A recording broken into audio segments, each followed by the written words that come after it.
Segundo mandamento: não empregarás em vão o nome do Senhor teu Deus. O nome desperta e concretiza no ser humano o conceito. Quem desonra um nome e se atreve a desvalorizá-lo, desvaloriza com isso o conceito. Lembrai-vos disso sempre.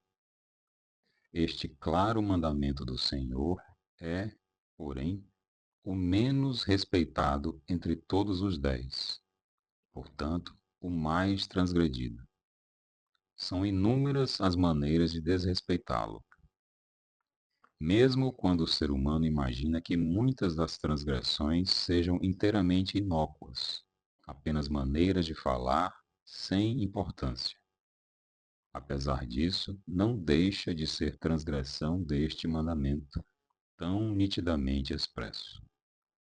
São justamente essas milhares de inobservâncias, supostamente inócuas, que rebaixam o nome sagrado de Deus, e com isso, o conceito de Deus, que se encontra sempre intimamente ligado ao nome, privando-o de sua santidade perante pessoas adultas e até mesmo perante as crianças, maculando sua inviolabilidade pelo uso diário, pelo rebaixamento nas conversas corriqueiras.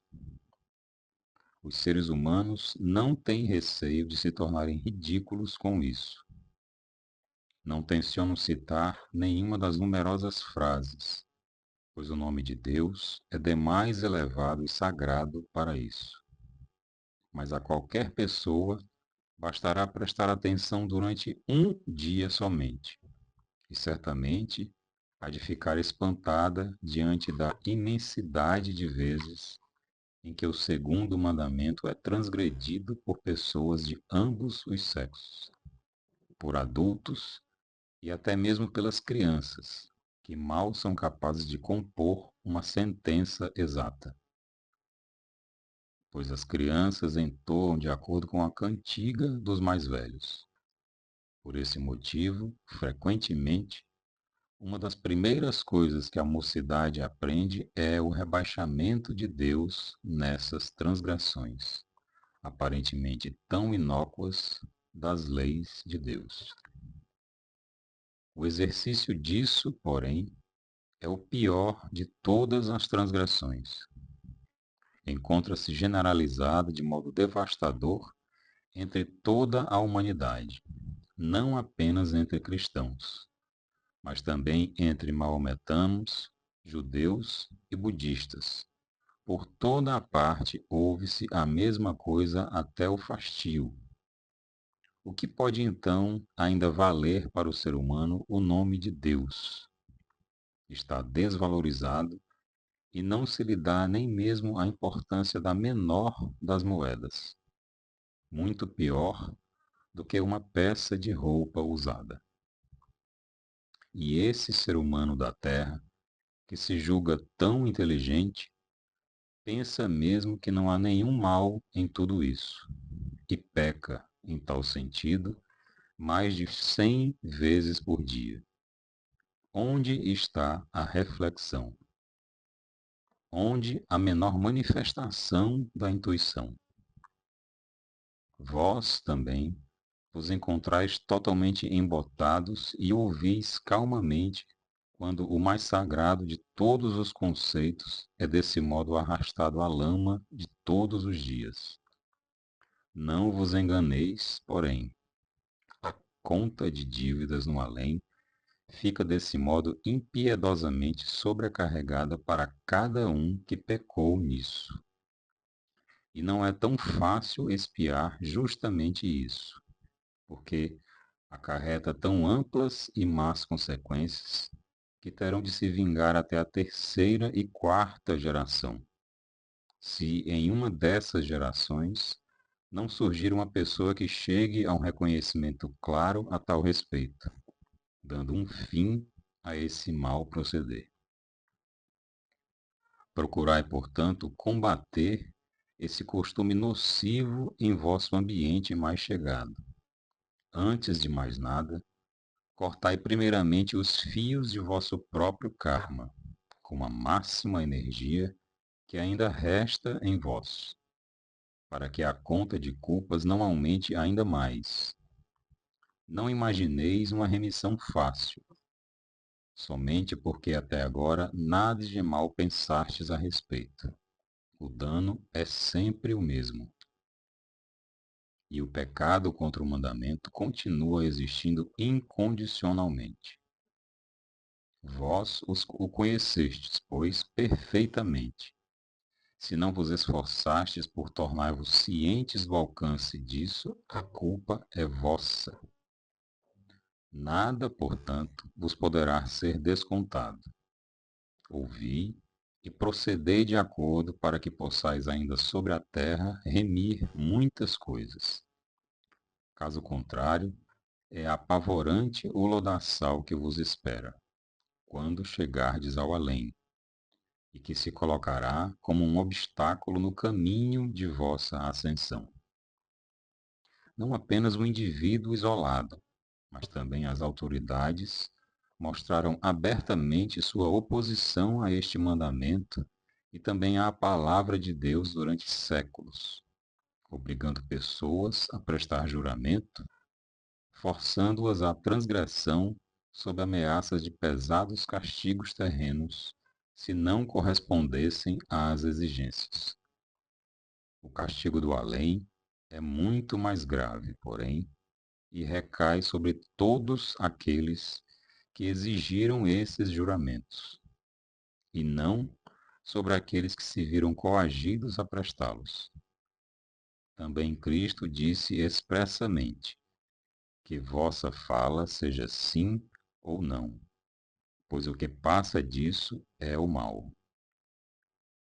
E as autoridades, todavia, tinham o poder de dar importância decisiva ao sim ou ao não, castigando a fraude perante o tribunal, assim como o juramento falso.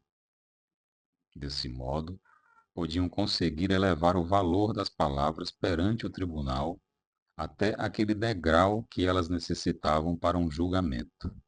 Não havia necessidade de forçar seres humanos a transgredir o mandamento de Deus. Agora terão seu julgamento no além, mais duro, mais severo do que jamais haviam suposto ao escarnecerem da reciprocidade. Disso não há nenhuma escapatória.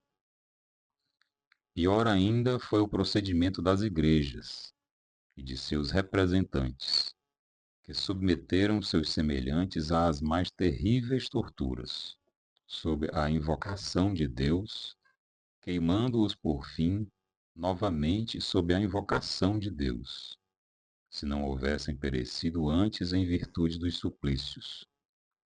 O imperador romano Nero, bem conhecido por todos por causa de sua crueldade, não foi tão perverso nem tão condenável ao torturar os cristãos quanto a Igreja Católica, com seu registro imenso de pecados perante as leis de Deus.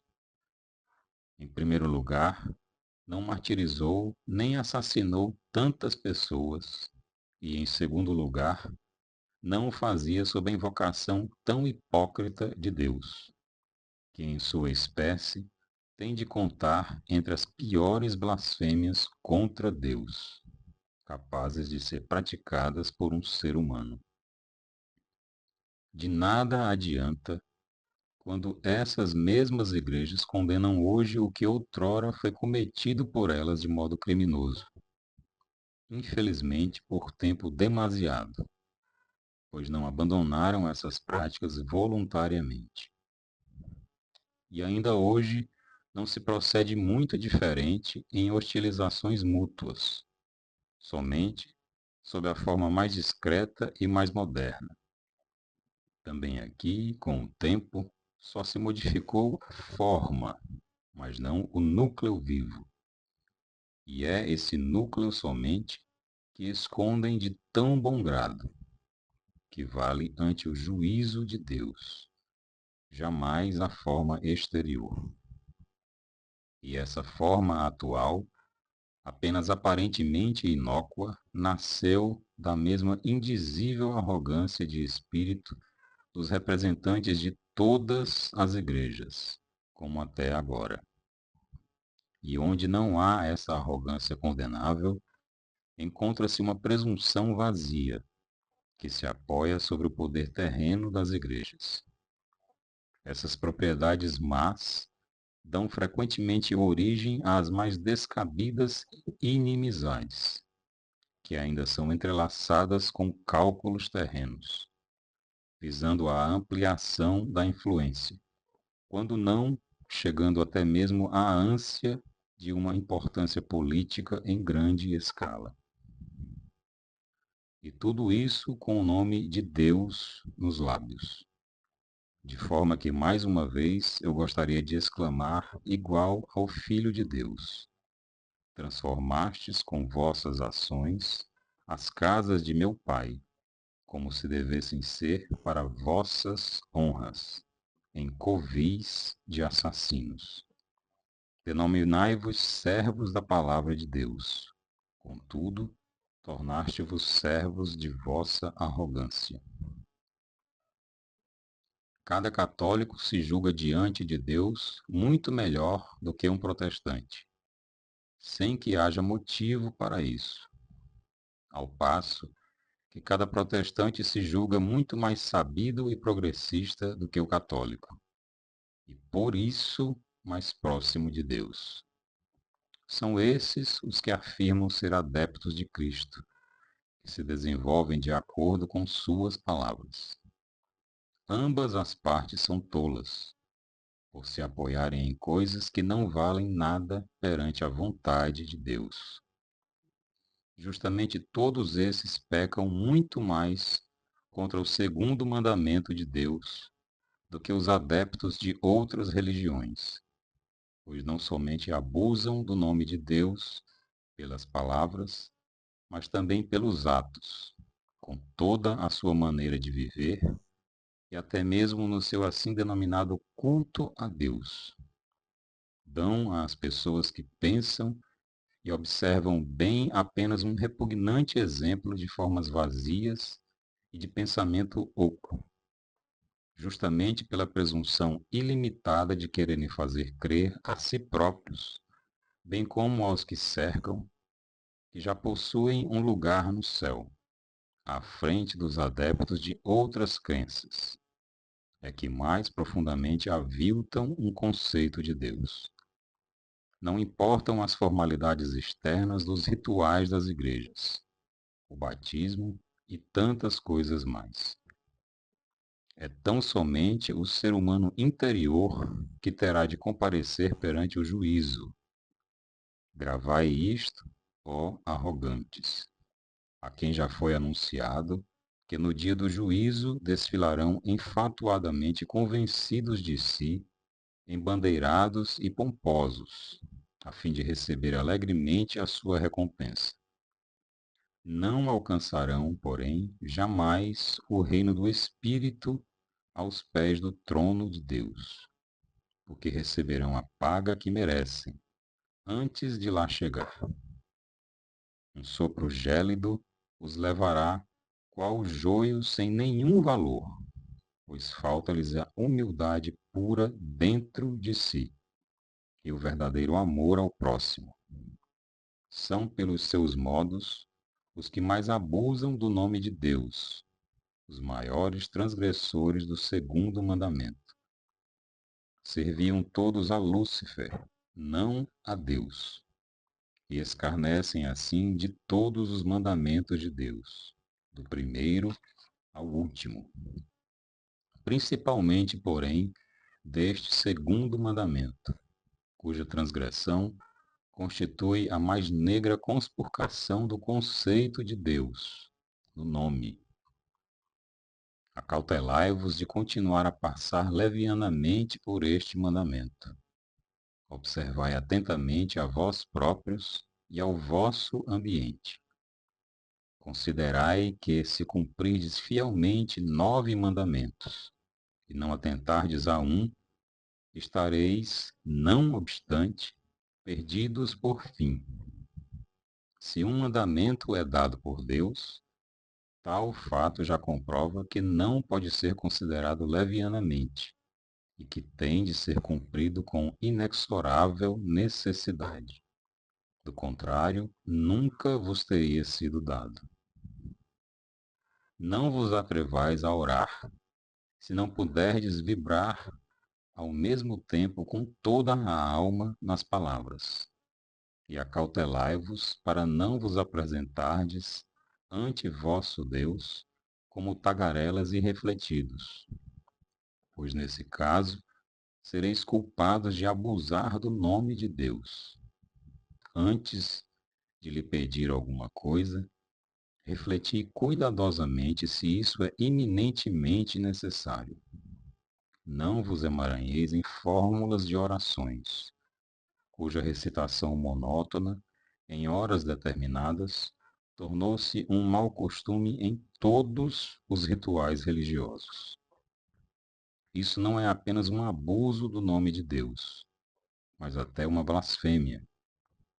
Na alegria ou na aflição, é sempre muito mais valioso um intuir ardente, sem palavras, do que 1000 orações verbais.